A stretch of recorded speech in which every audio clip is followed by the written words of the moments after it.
جو لوگ غزوہ تبوک میں پیچھے رہ گئے وہ اللہ کے پیغمبر کی مرضی کے برخلاف بیٹھ رہنے سے خوش ہوئے اور اس بات کو ناپسند کیا کہ اللہ کی راہ میں اپنے مال اور جان سے جہاد کریں، اور دوسروں سے بھی کہنے لگے کہ گرمی میں مت نکلنا، ان سے کہہ دو کہ دوزخ کی آگ اس سے کہیں زیادہ گرم ہے، کاش یہ اس بات کو سمجھتے۔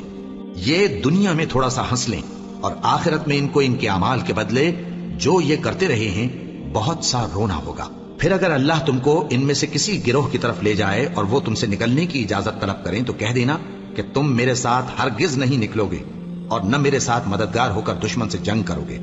تم پہلی دفعہ بیٹھ رہنے سے خوش ہوئے تو اب بھی پیچھے رہنے والوں کے ساتھ بیٹھے رہو، اور اے پیغمبر ان میں سے کوئی مر جائے تو کبھی اس کے جنازے پر نماز نہ پڑھنا اور نہ اس کی قبر پر جا کر کھڑے ہونا۔ یہ اللہ اور اس کے رسول کے ساتھ کفر کرتے رہے اور مرے بھی تو نافرمان ہی مرے۔ اور ان کے مال اور اولاد سے تعجب نہ کرنا، ان چیزوں سے اللہ یہ چاہتا ہے کہ ان کو دنیا میں عذاب کرے اور جب ان کی جان نکلے تو اس وقت بھی یہ کافر ہی ہوں۔ اور جب کوئی صورت نازل ہوتی ہے کہ اللہ پر ایمان لاؤ اور اس کے رسول کے ساتھ ہو کر جہاد کرو تو جو ان میں دولت مند ہیں وہ تم سے اجازت طلب کرتی ہیں اور کہتے ہیں کہ ہمیں تو رہنے ہی دیجئے کہ ہم بیٹھ رہنے والوں کے ساتھ ہو جائیں۔ یہ اس بات سے خوش ہیں کہ عورتوں کے ساتھ جو پیچھے رہ جاتی ہیں گھروں میں بیٹھ رہیں، ان کے دلوں پر مہر لگا دی گئی ہے سو یہ سمجھتے ہی نہیں۔ لیکن پیغمبر اور جو لوگ ان کے ساتھ ایمان لائے سب اپنے مال اور جان سے لڑے،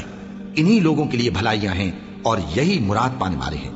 اللہ نے ان کے لیے باغات تیار کر رکھے ہیں جن کے نیچے نہریں بہ رہی ہیں، ہمیشہ ان میں رہیں گے، یہی بڑی کامیابی ہے۔ اور صحرا نشینوں میں سے بھی کچھ لوگ عذر کرتے ہوئے تمہارے پاس آئے کہ ان کو بھی اجازت دی جائے، اور جنہوں نے اللہ اور اس کے رسول سے جھوٹ بولا وہ گھر میں بیٹھ رہے۔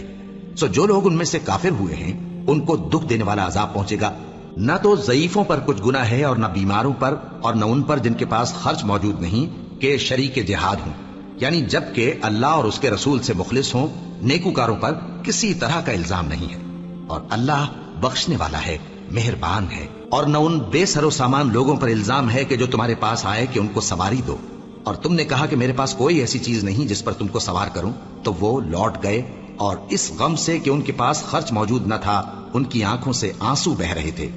الزام تو ان لوگوں پر ہے جو دولت مند ہیں اور پھر تم سے اجازت طلب کرتے ہیں،